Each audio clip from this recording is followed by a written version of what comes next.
We got leaks for a new Secret Lair Commander Precon. I can't wait to go into it with you. Leaked on Reddit, covered here in this article. We're going to go into the details and my expectations for the price point of this new deck.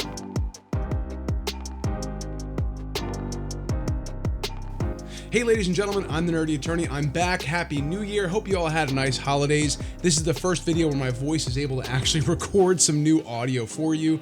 I have some old videos that are going to come out in the coming days and weeks where my voice might be a little bit hoarse. It was box openings for other kinds of sets like Sorcery or even Lorcana, just for little fun things to break up the Magic the Gathering content. And hey, if you want to catch that new stuff, make sure you like, comment, and subscribe as we head into this new year. I really appreciate it.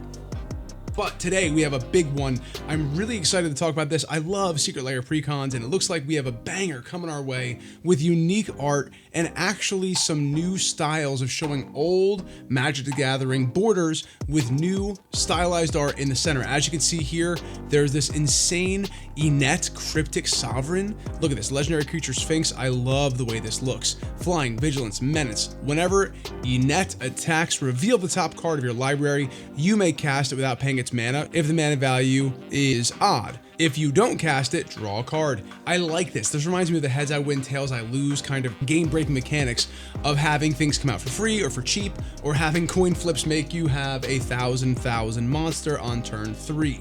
So let's look at this deck and see what it looks like. Coming down here, we see an awesome Soul Ring here. It looks like how the angels are actually depicted in biblical times. Circles, eyes, flames, rings, cosmic sort of things. It looks awesome. This island here as well with all the shells on the outside. The art here by Ricardo Cavallo is just amazing and it's beautiful to see. I think it's got a great flair, a great vibe.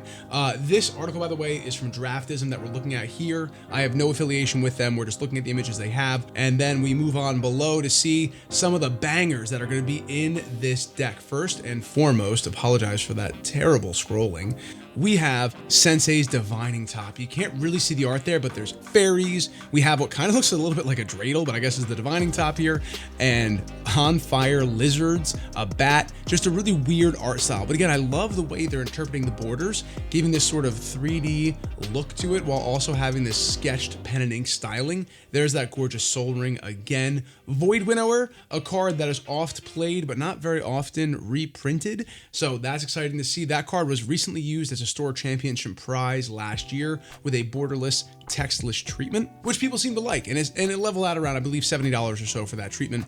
This is another special treatment of Void Winnower, but I don't think that will be nearly as much. And then we have, of course, Esper Sentinel. My goodness, I don't know when this has been reprinted since Modern Horizons 2, but I'm very excited to see it. Really cool art here. The three-eyed sort of knight in shining armor with the horns. I love the way they're putting art in the text box down here. It's the exact opposite in terms of intentional styling that we're seeing with modern day cards, with the screen capture avatar cards, and now soon to be the new Marvel cards or the Spider-Man cards, where the text boxes don't make any sense. It seems like there's no intentionality behind where they're placing the language of the card effect on the card, despite having giant blank spaces in the bottom. I mean, the professor covered this in his Worst Things of 2025 video, and I thought that was a great sort of critique on laziness to show how formulaic this all is. I mean, I don't know if you've ever messed with any of the programs that allow you to make your own proxies, but it's not hard to move the text. So I'm not sure why there's this hesitance to change the text box, but anyway, that's a separate topic for a separate conversation. Powerful, expensive cards. Esper Sentinel, Sensei Divining Top. These are $30 cards in basic treatment, so I anticipate they're going to be some of the most expensive cards in the set. And this Soul Ring, I think, has potential as well, with Void Winnower also being one of the big reprints here. We have a little bit more Virtue of Persistence. We got the Shadrix Silver Quill. We got Reconnaissance and Misleading Signpost. Now, these are not as expensive, but again, the art is just gorgeous. I really like this kind of style on Magic cards. It almost looks like somebody made their own Magic cards by hand and added the art wherever they saw fit. I think this is a great style and is going to be an excellent addition to the Secret Lair pedigree of Precons. Now, this is a sort of controversial product because they are expensive, and a lot of times you only get a few specialized cards. Again, we see lovely new lands here as well. Swamps, and then I believe somewhere else, ooh, Swords to Plowshares, look at that one, with Weathered Wayfarer. So we have lots of individual cards coming out with this set. Hail Reaper. Exile target creature, its controller gains life equal to its power. Just really cool stylized art. And I did see somewhere else, actually on Reddit, the plains looks really, really cool as well. So we know we're gonna get at least 4 swamps, 4 plains, hopefully 5 to round out those basic lands. But if you look at sets of old, the basic lands actually carry a decent amount of value for these sets. So that's what I want to talk about. We see the style, we see it's coming out. It's gonna be some really cool Esper style deck, but importantly, I want to talk about the value here. If you look at the price histories for the old Secret Lair Precons, these all began with Heads I Win, Tails I Lose, which came out November 29th of 2021 for $100. Now, this was a great product, but that little red and blue coin, they had a hard time manufacturing during COVID, so it caused an extremely long delay from ordering to actually receiving the product. But looking back at the price, $100 for what you got, and that is out of control. Okun, Zinder Split, great deck, one of my favorites, and I use it still basically like the Precon, although I put in like 10 counter spells, just because I want to make sure when Okun comes out, he comes out swinging. Next, they had the Secret Lair Commander deck, Cute to Brute. That was $149. I remember the price hike being a little bit scary at the time, but that deck right off the bat, as soon as it sold out, was worth double what it was. Even back in 2023, this was one of the beginnings of those instant sale price phenomena where you can buy 2 and essentially pay off the value of 1 if you bought 2. Either way, an expensive deck nonetheless at $149 that gave plenty of value, and even today, we'll talk about it, has held its value.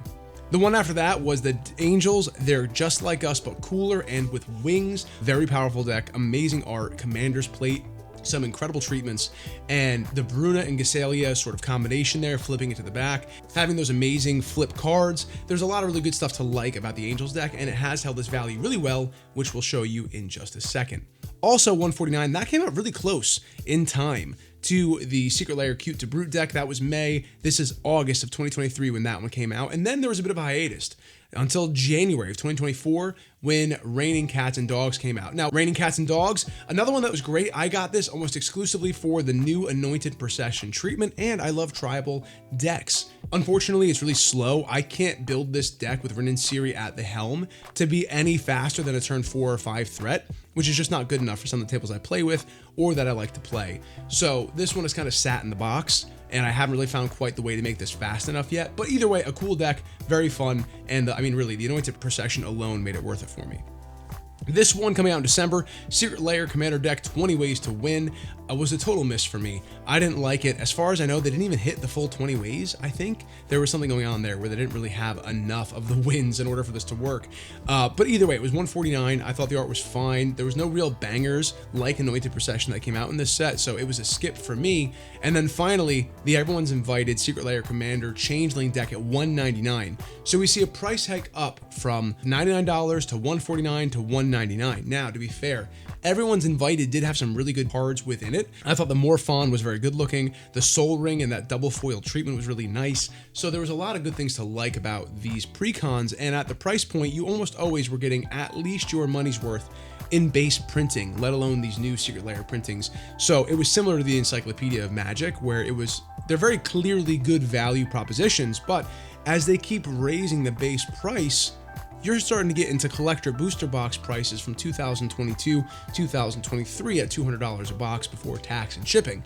So it becomes more and more difficult to pull the trigger when it's not just $99, it's not just $150, it's now $200. And looking at the cards that are going to come out in this new set, I'm pretty sure we're going to be looking at a $250 Secret Lair. Now, the price history shows they stayed at $149 for a few of those decks. We just bumped up to $199 with Everyone's Invited. There's a chance that it stays there, but I'm guessing this is going to be a $249 deck, especially with Esper Sentinel and Sensei's Divining Top. Those two cards alone in this new treatment, I think is going to sell this deck like hotcakes. Not to mention, we've gotten a break from Secret Lair. It's been some time since we've had a Secret Lair. It's been like a month, which is crazy to say that that's a break. But ever since they canceled the Monster Hunter Secret Lair, there has been a bit of a lull in the Secret Lair production and sales. So maybe people will be ready to spend money again on this sort of product. All right, now let's talk about the value proposition of these Secret Lair decks. So first and foremost, Heads I Win, Tails I Lose. This was $100. It is now 3x or more. Look at that, almost 4x since it came out at nearly $400 for these cards. And these, keep in mind, are flip cards. That's the same card just turned upside down. Same card flipped upside down. You did have a bonus card of, I believe, an island or plains or other different kinds of lands there that do go for about $30 themselves, but not that many specialized cards, but a really tight, really fun gameplay strategy. So this one obviously has aged very well, and I think you'd be happy if you purchased it back in 2021, despite the long delay it took to actually pick it up once it arrived. But the price history looks pretty good. We did see it was at $390 back in June. It dropped and it's coming back up, but that was after the giant price crash that Final Fantasy caused everything to take because, well, Final Fantasy was boosting the price of everything as well. So Final Fantasy giveth and Final Fantasy taketh away. The next is Cute to Brute. This one is not 120. It's actually looking more like, again, it's recovering from a price hike at around $320, $350 here as the average. And people are buying this deck still. It's a nice deck. Look at that, continually being purchased for around that $250 to $300 price point. So we're looking at a new high value here at $350. So we'll see if it can maintain that price point. But again, a fairly sought after deck. This one was 150, so at around $350, at a little over double our money if you include tax from the initial purchase. Same thing here, we have the Angels with that ridiculous title. They're just like us, but cooler and with wings. I really liked this one. I've always liked this one. I thought it was a banger when it came out. I think it's a banger now, and the price reflects that. There's a lot of awesome cards here, beautiful treatments, and you're looking at here a clean nearly 3.5 times value on your initial purchase for this, and it's a great deck. It plays really well, and I actually have this in my rotation still as one of my only monocolored decks that I still play. So yeah, that's a big one, really cool, and you'd be happy with that purchase as well. Looking at the next one here, Raining Cats and Dogs, which I think was fine. It was a moderately cool deck. The Anointed Procession was the real big draw for me here. I do love the tokens, and you get the full suite of lands, which have aged very well price-wise as well. We look at the price history here. This one, it saw a drop and quickly recovered back in November and continues to go up. Probably a good Christmas present for any Magic the Gathering fans who loves cats and dogs, which there are a myriad of those fans. $375 December 9th, all the way up to on January 5th, $410 on a sale price here. So a very sought after deck with only how many listed right now? Only 25 currently listed right now from 20 sellers, so a pretty rare product as it goes, especially considering how recently it did come out. 20 ways to win. I seem to be not the only person who is underwhelmed by this product. It's still sitting at $223, which is a very moderate gain over that $150 price point from when it first came out, but it did see a boost over the past 6 months, and because no one really cared about it before the Final Fantasy hike, it had nowhere to go but down, and now seems to be recovering a little bit, looking at around $200. Let's see, people are still buying it, but not as quickly as the other decks here. You know, so around $220 is the price we're talking about. And then finally, Everyone's Invited. This one was a bit of a mixed bag for some people, but like I said, I enjoy the art style. I thought it was pretty good. This one had a similar price trajectory, dropping down after release. It's around $190, back to $225. Let's see if people actually want this thing. Yeah, you know, about the same kind of sales as 20 ways to win. So we can see these have been cooling off. So there's two ways to look at this. Either you can say these things are not really sought after anymore, so the market is cooling off on these two products, specifically the last two Secret Lair Commander decks, or you can just say it's a matter of time. These had more time to run out the inventory and have the supply and demand cycle do its thing, boosting the price up to much greater heights.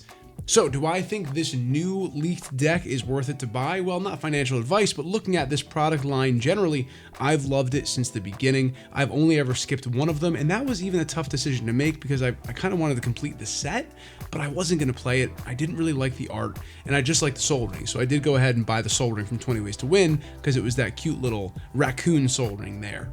So looking at this new lineup of cards that we've seen so far, I love that it's not just a borderless treatment. We have this really cool kind of cutesy kid style art border that's been hand drawn. I love the idea of the art in the text box really being a cool part of the art. We know we're gonna get a suite of beautiful lands in this one. So I would say even if it goes to $250 for the initial purchase price, we can see even for decks that aren't great in my estimation, that's around what people are paying. We're at $220 here, and I think that's only gonna go up over time as these become more and more scarce. So my anticipation is even if they charge us $200 or $250 for this, I'd love to see the $200, that'd be great. But just seeing Sensei's Divining Top and Esper Sentinel, I don't think we're gonna get that lucky. So looking at Everyone's Invited, that's around where we're at here, $220, $240. Wizards of the Coast definitely sees this and will price their product accordingly. Maybe the lackluster performance of these past two decks, which might be wrapped up in the overall Magic hesitancy that is a result of that pump and dump of Final Fantasy and all the things thereafter like Spider-Man and Avatar, and Magic really trying to find its stride now with an MSRP of $450 for collector booster boxes, which, you know, regardless of the wisdom of that choice is where we find ourselves, especially with these new outside IPs getting more and more attenuated from the source material. We'll see how that affects the price point of Magic to come, but right now, anywhere from $199 to $250 for me is going to be still a yes, I'm going to buy it. I think it's worth it.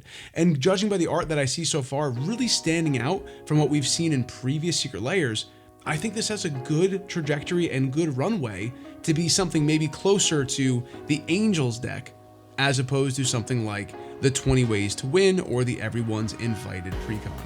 So either way, just a quick update video. We don't know when this is coming out. It hasn't been officially confirmed by Wizards. This is a leak, but we know it's coming. It's going to be coming hopefully sometime soon. We'll have to see, but I think this is a win. I love this product. I've always enjoyed the specialized black and chromatic boxes that it comes with. There's something about this set of decks where it feels like we have some real care and thought put into the product, except for the 20 Ways to Win. I thought that was a total lazy option.